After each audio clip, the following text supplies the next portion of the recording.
Hey, what's going on, my friends? It's Dave Sharpe. Welcome to Wake Up Legendary. And you guessed it, my friends, yet another amazing guest this morning. We are thrilled and excited to have, um, a wonderful lady from the DC area, I believe. She's a lawyer turned digital marketer, and we're going to be hearing her story and hearing how she did it as always. If you want to get a text message reminder on your cell phone, just like I get on my cell phone every morning, just to make sure it's working, I'll usually be here. You can text WUL to 813-296-8553. If you want to get started with any of our programs, you can go to legendarymarketer.com/enroll at any time throughout the interview and check those out. With that being said, let's get into it. Rozzi, welcome to the show. Thank you for having me, Dave. It's an honor. Oh, it's my honor, my pleasure. Thanks for being here. You from DC, correct? That's right. Yep. And are you still practicing law? I am. Yeah. Fun times. Always, right? Always. Well, that's interesting because, when we were all growing up, there was a couple of professions that were pretty acceptable to say when we were asked what we wanted to be when we grew up: a doctor, a lawyer, um, a baseball player. What has brought you or motivated you to want to start a digital marketing, either side hustle or new career, already being in a job, a business, an industry, a career that, uh, from the outside looking in, is everything that anybody would ever want out of a career? Yeah. So I just wanted something different. I have practiced law for a couple years, and intellectually, it's very stimulating. But I mean, if we're being honest, I graduated with 6 figures of student loan debt, and even from the outside looking in, it looks like I have a good job. Mhm. In order to have the good job, I have to live in a big city that's expensive, got a lot of student loans, just life happens. And so at the end of the month, there wasn't a whole lot left over. And I just thought to myself, this has been happening for a couple of years. If I want something different, I got to do something different. And that's what I did. Wow, that's interesting. Yet another story of, the student loan debacle. How big of a deal is this? I mean, is this something that we're not talking about in America enough? I mean, what is your perspective as somebody who, uh, well, just shared what you shared? Are we preying on our youth? I mean, is it a scam? Are people not being well? Are they not being informed enough about the other side of the coin? Take us back and give us your perspective about what you wish was different and what you think is wrong with the way that our kids are being introduced and even primed to, take that on as an only option. Yeah. So, I mean, back to my 18-year-old self, which is a long time ago, by the way. I you're accepted into college, and it's just, so many congratulations, and you're just riding high on that acceptance, and taking out the loans, excuse me, in order to go to college, that's just like an afterthought. It's like, oh yeah, that's, you got accepted, so you go. And so I was never really sat down and explained, like, okay, this is how much you're taking out. These are what your payments are going to look like. This is what your job is going to be able to afford you. Do you still want to take out these payments? No one ever had that conversation with me. It was always just an obvious, you got into college, obviously you're going to take out the loans. And so I think that we need some more financial literacy training. I mean, I think we need to normalize, maybe taking 1 or 2 years off after either high school or college, just to really make sure you're doing whatever it is that you want to do and whatever is feasible for you to do, depending on whatever lifestyle you want to have. So, Mm. I mean, I don't think that it's a very good solution to rely on the government to just kind of like, after the fact, let's just erase all the loans. Because I mean, that's not a really viable solution. Yeah. I think we should, from the get go, explain to people this is what's going to happen, 5, 10, 15 years out. Because when you get out into the real world and you have all these bills to pay, you're just like, well, is this the American dream? This is not what I was taught. Yeah, and is it even realistic to rely on the government to pay off our loans? I mean, my understanding is that student loan debt is one of the only debt that is actually unforgivable, even in a bankruptcy situation. Is that right? That's right. That's right. It stays with you until death, which is crazy. Kind of like taxes, right? Yeah. Like if you owe taxes, I mean, it's sort of like that money. If you borrowed, it's government owed money, unforgivable in a bankruptcy. So it's actually unforgivable. It's actually there's no, and sure, there's political talking points every now and then about forgiving student loan debt, but that, you know, I and maybe we could do that if we weren't spending money out in other outrageous ways, maybe outside of the country or whatever. Obviously, that's what we argue about in politics every day. Unfortunately, Americans, oftentimes get the shorter end of the stick, especially those who are hardworking and who are going after a career and trying to do something with their lives. That strikes me that you share that. I wonder how many other people share that they weren't sat down, that they were accepted. What a sales process, right? And in a deceptive one at that, right? Sat down or accepted, and then just assumed that you were going to go take out the loans without any kind of conversation about, hey, here's what this is going to look like. Let's do a basic kind of budget. Right. This is probably about what you're going to make. This is what it's going to cost you to live in, one of the main cities, which is where the majority of the legal firms are. If you're going to go, or if you're going to college in this area, hey, here's what law firms are paying. Here's what apartments cost. Here's what, gas cost. Here's what you can expect. Here's how long you can expect to pay these payments off. And I mean, do you still have student loan debt to this day? Oh yeah. Like 125K. And this is with scholarships, by the way. That's shocking. That's shocking. And you've been paying on these debts for how long? I graduated in 2019. So ever since there was the COVID moratorium. So, that little blip, but other than that, since 2019. Yeah. Wow.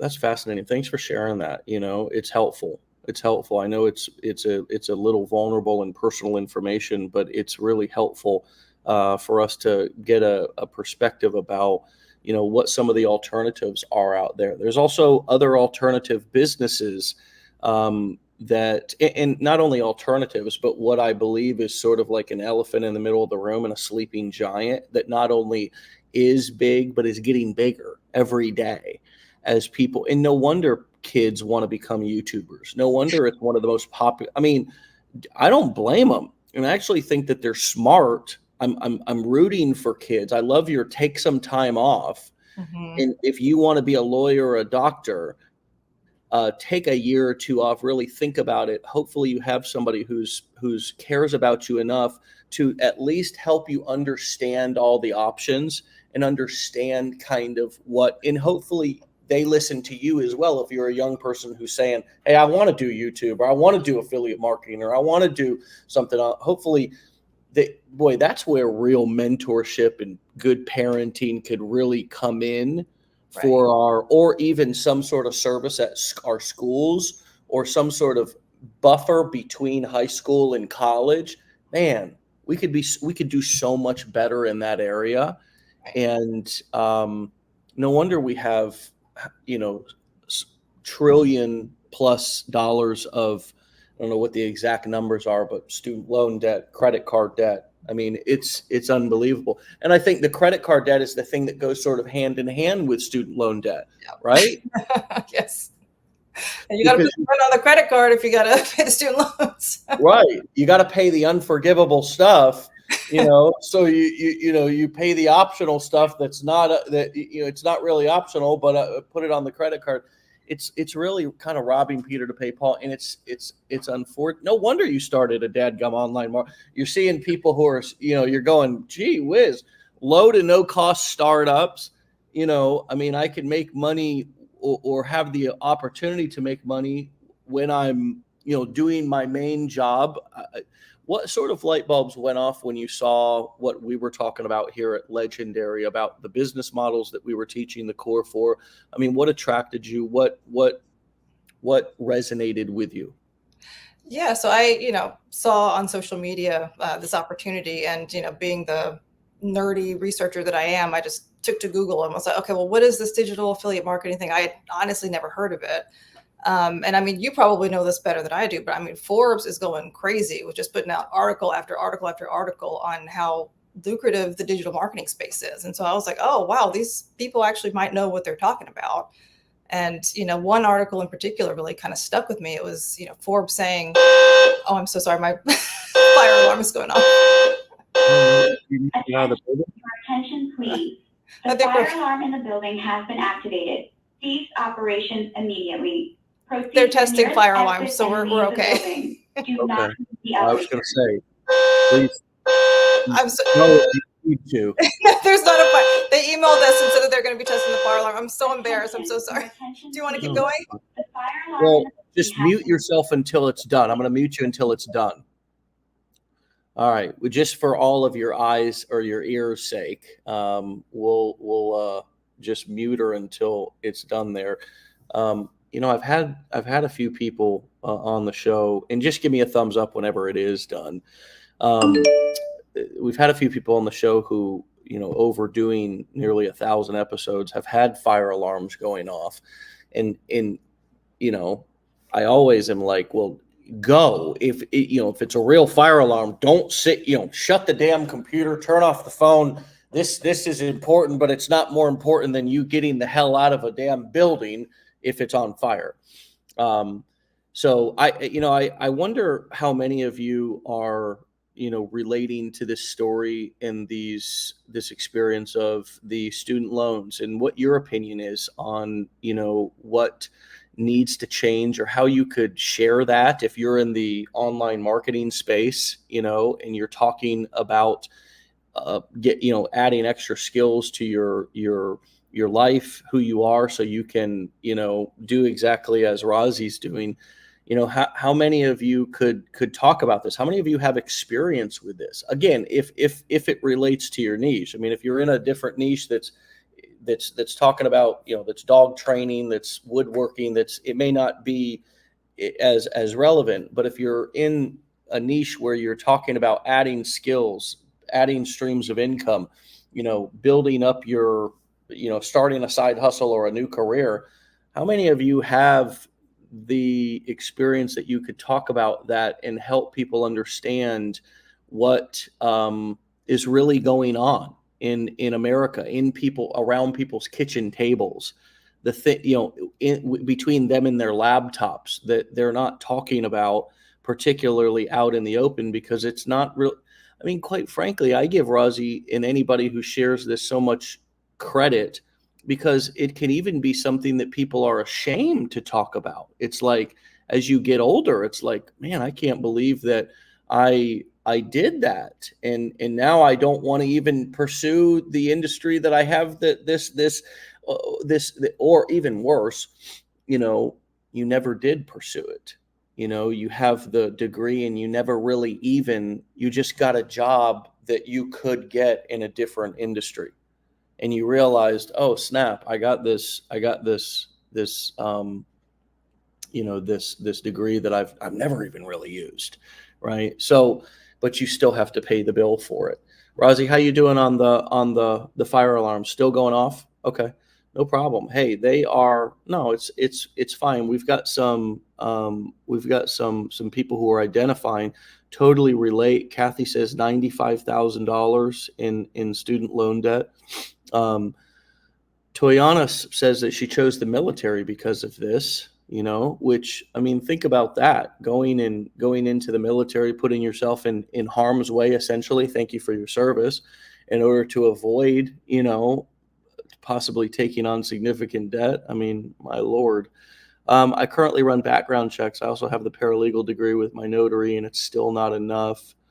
Darn, Rozzi's story is so hot it's setting off fire alarms. We're some goofballs. Good one, Catherine. Elizabeth said the student loan company I have is making it nearly impossible for me to find my account in order to pay them. It's crazy. They make it so hard. Well, damn, they need to get their ish together, don't they? One of the best things my kids did before college was take 2 years and serve for our church. But in reality, universities are overcharging and under delivering on degrees that are crap. Whew, Connie ain't afraid to say it how it is. Connie says $3,000 for one class. I work in financial services, and this is a conversation that comes up to start helping their children with a plan to save for college as soon as they are born. And even then, it's still not enough. Huh. Unbelievable. Tristan said, I went to flight school and came out with $150K in debt and was making $10 an hour as a flight instructor, living in my parents' basement, and had to spend more money to actually make it to the airlines. Now I'm in fitness. Interesting. Taking on debt for college is discussed as an investment in your future in K-12 education without discussing the downside. Well, isn't that the very definition of deceptive marketing? Never worked a day in the field I went to school for. I had a go bill and still have $67K left. 85,000 student loan debt for a degree I can't use. Formal education is necessary. It just needs to be affordable. My son is an engineering student currently. Becky, I don't disagree with that. That's a great point. And I think that we need to not be all, Rozzi's not all one way or the other. I didn't go to college, so I didn't finish high school, for God's sakes. So I'm, more interested in you guys' perspectives and have heard the story over and over again for the past 13 years. I have debt for a master's I'm not using, $22,000. I am doing this to show my adult kids who went to college and help pay for their loans. I can definitely relate. I wasn't educated on the impact of student loans. Jeff comes right out. College is the real scam. Okay, my man. My man's not pulling any punches this morning. The loan companies also discourage paying down the principal. Man. Hey, Pat Riley says, and is it the Pat Riley from the New York Knicks and the Miami Heat? I don't know. We're in the NBA playoffs. Let us know, Pat. Credit card debt is $1.13 trillion. I guess you're talking about in America. Household debt is $17.5 trillion. I would think that would include mortgages. My daughter is graduating in May due to the competitive market. I'm encouraging her to do this while she looks. Hey, little perspective from mom is never hurt. $200,000 owed for my son's college. Mamma mia, these numbers. Hey, look at this one. Kayla can definitely relate. My husband and I came in together at about $300,000. I assume you're saying came into the marriage, both in healthcare and have a salary cap. We are only 36 with 4 children and have to expand our knowledge to make income in other days to make it work. Hey, Jenny, wow. Wonder where you got that fact from. That's a powerful one. More than 70% of college graduates don't work in their field. Most that do hate their job. Well, I mean, that's a bold statement. Again, if you can back that up with facts, some sort of a study or something, I would love to hear about that or post that in the comments. If you're going to go to college, find a way to get it paid for without debt. Yeah, I mean, that always is the idea. Getting a scholarship, whatever. Unfortunately, that doesn't always happen. What's worse is when you go all into a career that you find you don't enjoy at all and you're miserable every day. Add debt on top of that, and it's a real regret. Now that I can say would be a fact. No lies detected there. I'm almost 60 and still have $125,000 to pay off on my school loan. My Lord, Marin. My Lord. Whoa, Naomi, $250K in student loan debt. Teen mom on welfare. I sure was going to take those student loans. Damn. This is This is real. Thank you all for sharing this. I got a master's in organization leadership and I train dogs. Completely different field, but I guess I use my degree somewhat. Hey, you're leading those dang dogs. Thanks for sharing that. My son is graduating from med school, just got an amazing job, but cannot afford a house because of student loans, yet he gets a sign-on bonus. Not enough. It's nuts. Broke today in our 60s after college for myself and 4 kids. $125,000 in student loans. I mean, my Lord, folks, the stories never stop. Did associates, bachelor's, and master's, finished in 2019. The balance never seems to go down. Oh my gosh, friends. Wow. It's sad that student loan debt is at 1.6 trillion, is greater than credit card debt at 1.3 from the US debt clock in real time. Thanks, Ches. More people more likely will die with this debt, so we need to turn our creativity into earnability. I wonder what happens when with student loan debt and credit card debt when you die. Anybody know? I'm sure you're good. We're good. Oh, okay, perfect. So sorry about that. Hey, That's no, like live, right? well, yeah, I mean, that is the power of going live, and we are live, my friends. There's nothing we can do about it. Hopefully that goes to show you all that you don't need to be perfect in your content creation. And, the more real it is, oftentimes the better. So you tell us what it's been like as you've started, creating content. I mean, putting yourself out there. What has been some of the limiting beliefs that you've had to overcome in order to execute with this? Oh, I mean, so many. I came into this thinking to myself, well, you've only ever excelled at, academic things. So like, why would you excel at something that's like so not in your wheelhouse? And so I had major imposter syndrome. I'm like, I'm not this outgoing, fun to watch person on TV. Who's gonna look at me? But I just kind of took a page out of, I think it was Gary Vee who said, just document, don't create.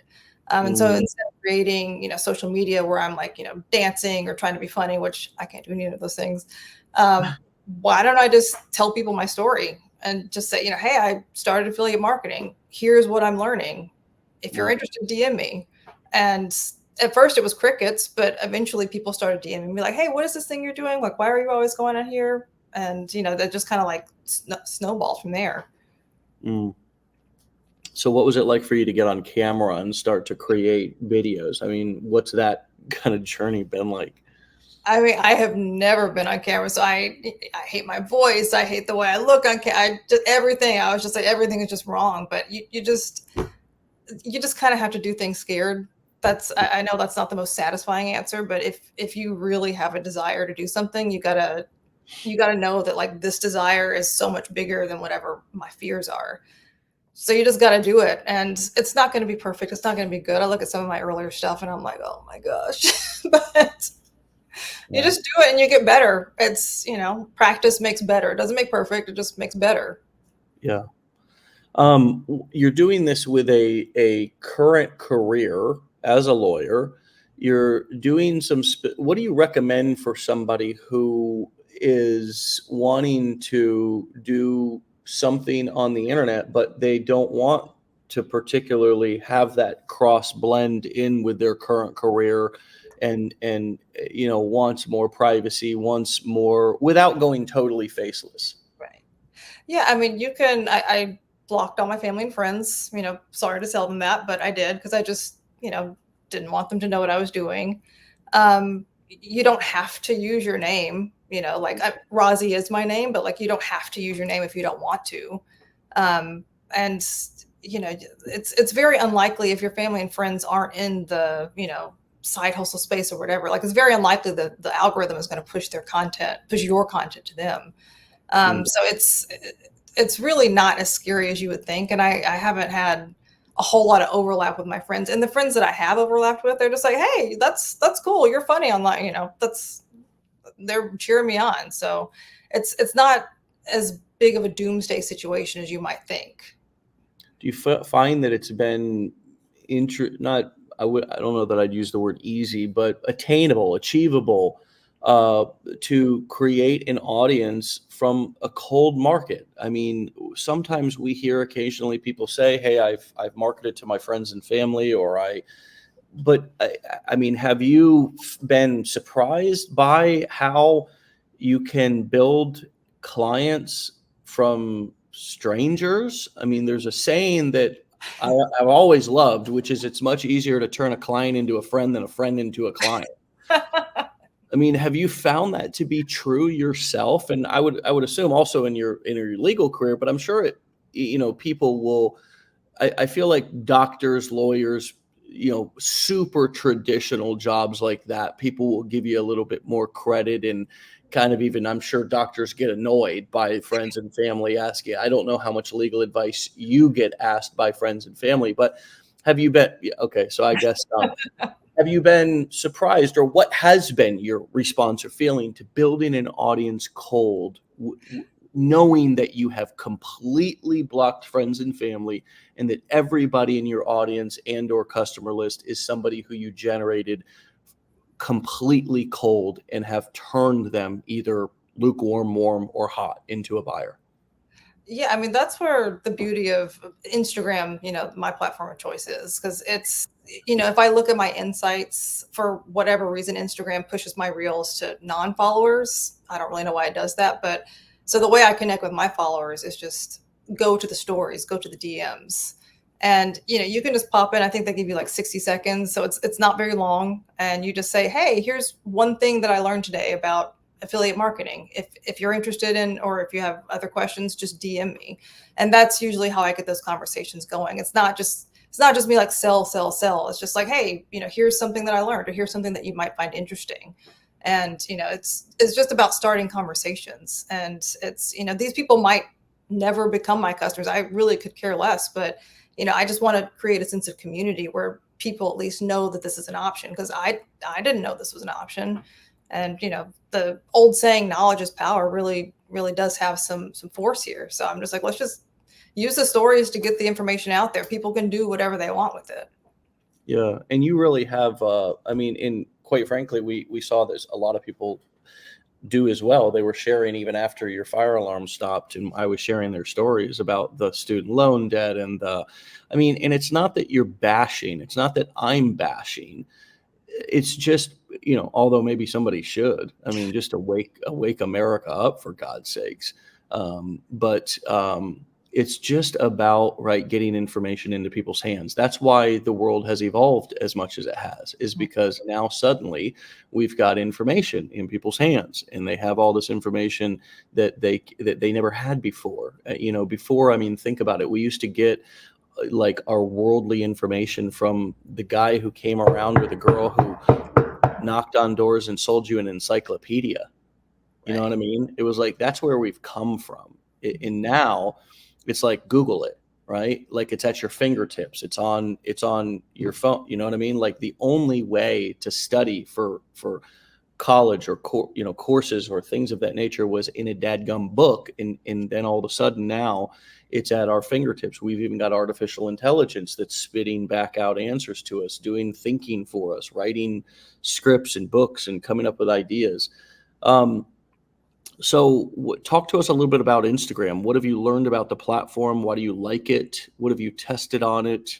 I mean, what just stands out to you about something that has worked, or that you've learned in the past few months of testing things on Instagram, and coming to favor it as your sort of preferred platform?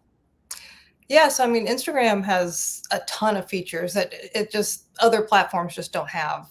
So, like I said, the stories are a really good way for me to connect with my existing followers. Same for DMs. If I'm trying to grow my audience, then I, put out a reel, just, and giving information out. People can do whatever they want with it. Um, Carousels are becoming, they're kind of coming back, which is basically where you just like post pictures essentially that you can make in Canva, or you can just like take a picture of yourself and just put some text over it.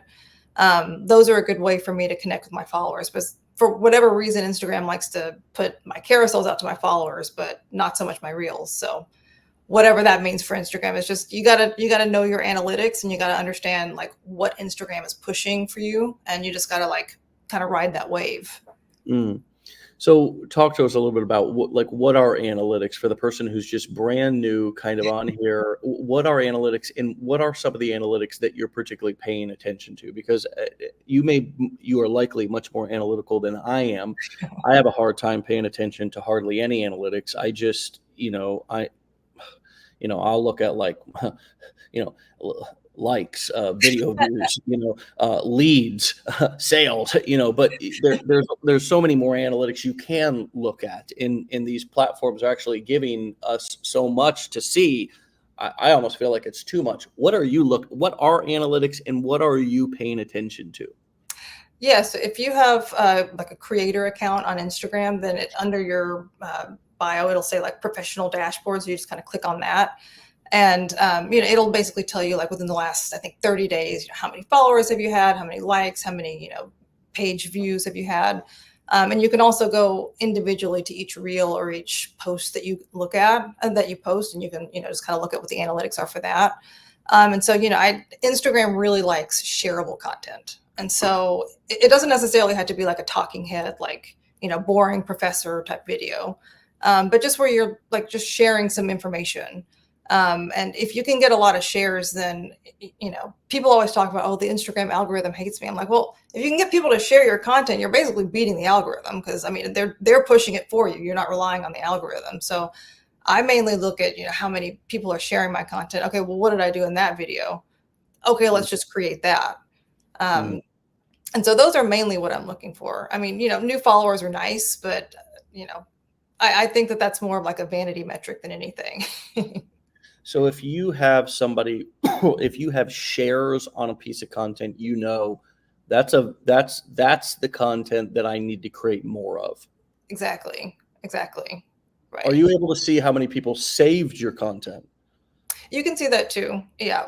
And that's a good indicator. Probably if I was going to rank it like shares and then saves, just because, people, if they want to come back to my content, I'm like, okay, well, there must have been something there that, I'd kind of hit on. Let's hit on that again in future stuff. Oh, do I get a hat throw? Well, I've been so enthralled with your story. I had to give you a spinning hat throw. I also read Rachel, shareable content. I haven't heard this nugget before. I think that's a platinum boulder. So often we're looking at followers, right? Like, gotta have how many? Oh my God, I only have 500 followers or whatever it is. Like, I'm so lame. I'm so embarrassed, da, da, da, da. And it's like, well, honestly, you shouldn't even be looking at that. You should be the way to grow your followers is to get in and look at the content. This is what I hear you saying, and I agree with it. Get in and look at your dadgum content. Stop paying attention to the scoreboard up there, your follower count. Like, oh, how many people are following me?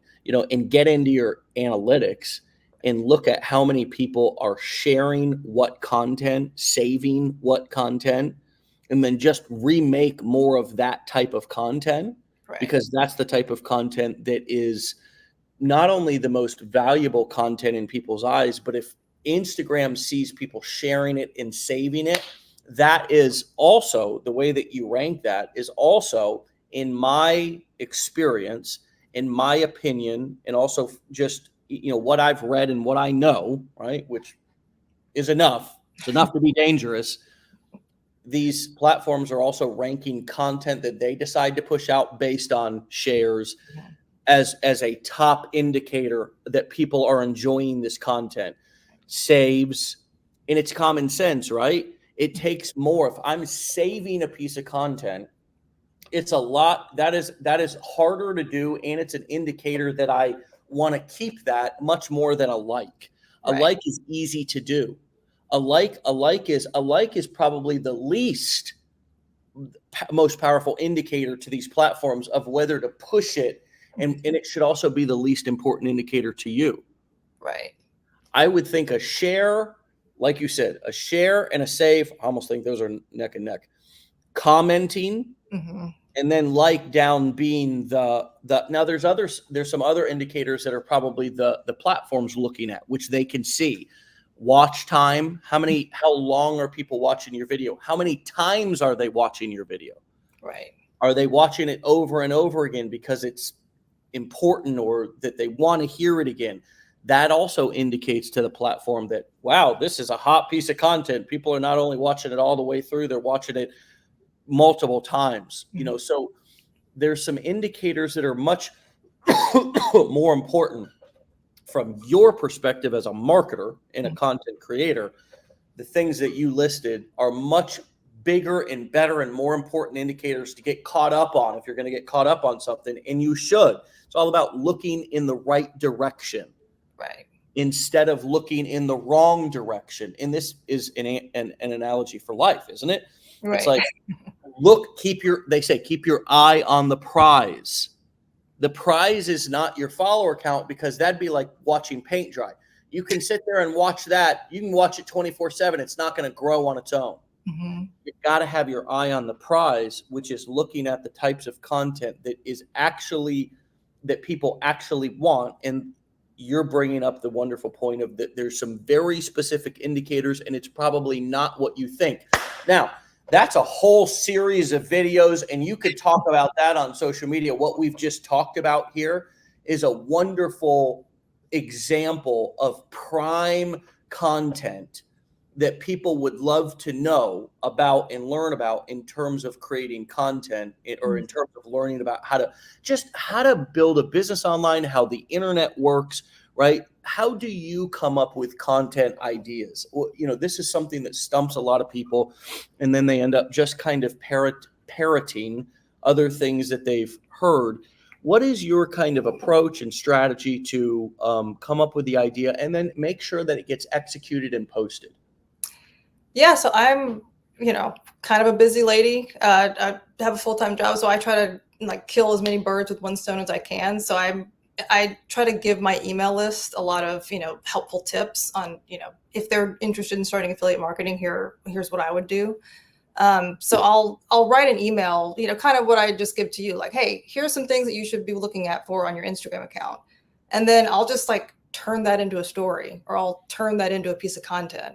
And usually people seem to like that. I mean, and it doesn't have to be like a fancy, anything. It can just be some B-roll footage of me, chopping mushrooms in my in my kitchen with some text overlay. And then, make sure that you have in the caption a really, rich caption where people are actually going to want to keep scrolling and keep reading, because that, speaking of your watch time, that's going to increase the watch time. I'm not a huge fan of, the tempting hooks and then, 3 seconds later, read the caption. I want to have a little bit more where people are like, oh, I want to keep reading more, not just read the caption. So just, try to marry your hook with your caption, have it, just kind of flow into each other. That to me has been a pretty good recipe for getting people to, watch my videos more, watch it longer, and also, start sharing and saving. Yeah, I love that. There's a lady called Peaceful Barb, and then she has a daughter who creates content with her and on her own, and they do very simple. Everybody should go look her up, Peaceful Barb. And she talks about kind of therapeutic, personal boundaries, personal development kind of stuff. It really is about self-growth, becoming a better version of yourself, but it's through the eyes of kind of healing and healing trauma and so forth, versus kind of motivation and more of the more of that angle. It's really more, she's a therapist, so she's pushing out content that is probably useful and that she's an expert on and learned about over the years of working with her clients. And one of the things that they do is they go through, usually on a video, 5 signs that you're with a XYZ person, or 6 ways to heal your body from childhood trauma, or whatever it is. And they'll go through and it's so obvious that they're reading off of like a piece of paper, but it doesn't matter, because they're just authentic. They're genuine. You can tell the information's good. It's better because they actually thought it out and just wrote it down and have it probably sitting there on a sticky note or a piece of paper or legal pad hanging up, taped to their computer, whatever it is, and they're just reading. And then they use the editor to just edit out. So it's like boom, boom, boom, boom, boom. And then they say number 5's in the caption below. So they give 80% of the meat and potatoes in the video and then point you down to the caption. This is pointing people down to the caption, getting them to read the caption, whether it was a short 3-second intro and down to the caption, or like you say, giving them more meat and potatoes in the video and then down to the caption, has been a real trend with people, pushing people to read in the caption. And you're right, it increases watch time. As they're reading, the video is usually continuing to play, or I would assume Instagram can tell that you're still looking at that person's post, right? So the watch time, if you will, or the read time would still be credited to that particular content creator. And it's a nice way to I think more people are reading stuff nowadays than they are how do you blend your do you put captions on every video, and how do you feel about how people consume content in terms of, are they blasting the audio where they're watching it, or are they most likely being forced to read it because they are at work, or they don't want to blast their audio around their kids or on the couch with their spouse or whatever? I mean, I think most people are they need some type of caption. So if I'm going to be doing a talking head video, like I have to put captions in there. I can't just be, me. And, same thing if it's just B-roll footage of me doing something in the background, having a text overlay. Those videos for me have done much better, as opposed to the videos where, there's nothing on the screen other than just me talking. And, the captions are just...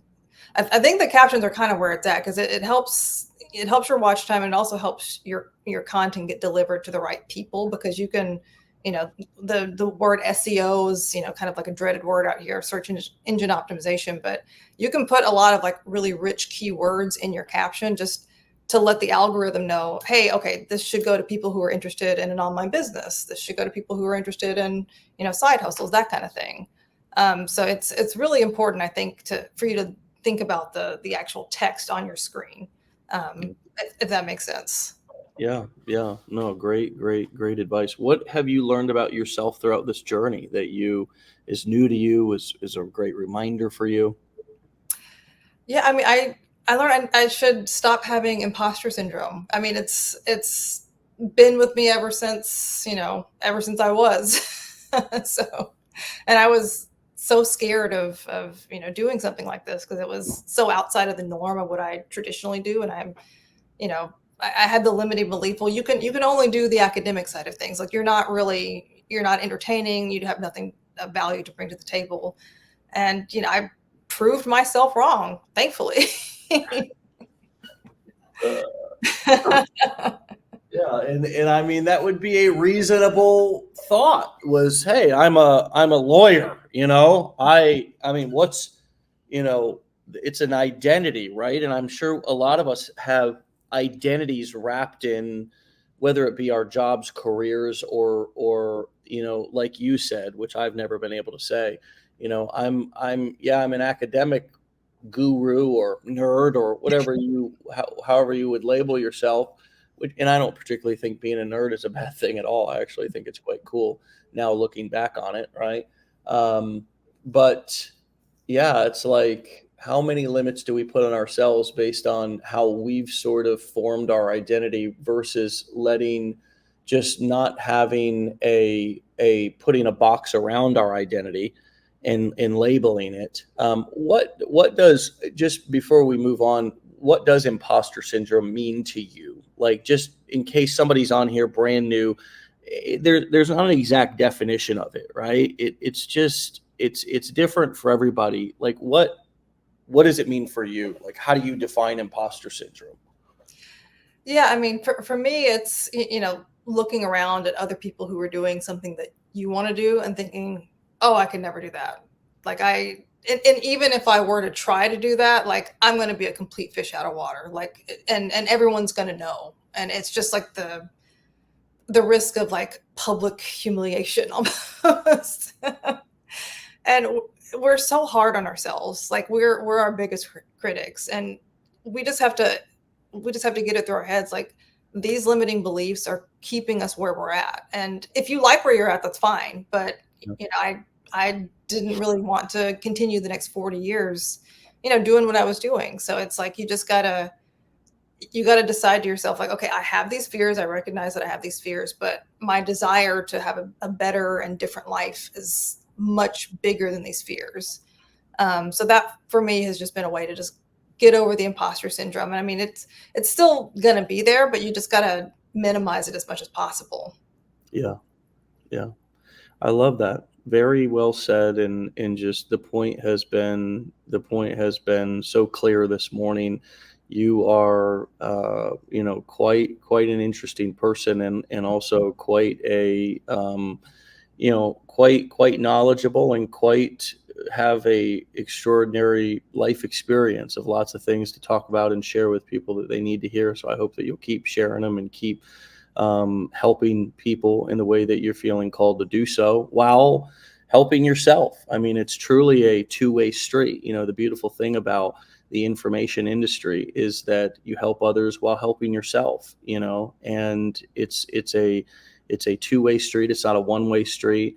I ranted on this a little bit yesterday's episode, where I was on alone and kind of talking about the vision and kind of where we were going and what we were focused on. And I just said that we continue to double down on this business model because we like the information industry. It allows us to be able to sell quality stuff, give quality information.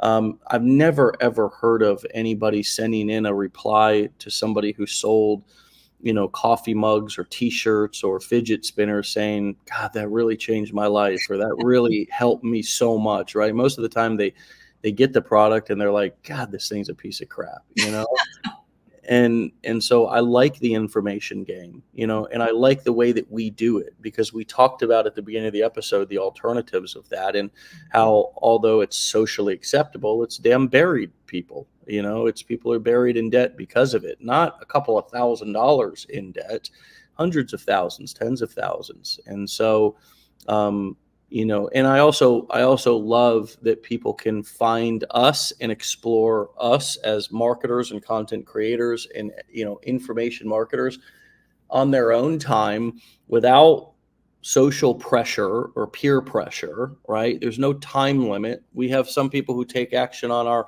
content and take our recommendations immediately, and some who sit on it for 6 months and marinate, or longer. And I like that. I like this business model, and that's why I think that why it's continuing to grow, why Forbes is continuing to write on it, and people are continuing to talk about how lucrative and much of a big opportunity it is now and in the future. So I can't wait to follow your journey. Thanks for the really interesting conversation this morning, and I wish you all of the best. Stay legendary, Rozzi, and thanks for your time this morning.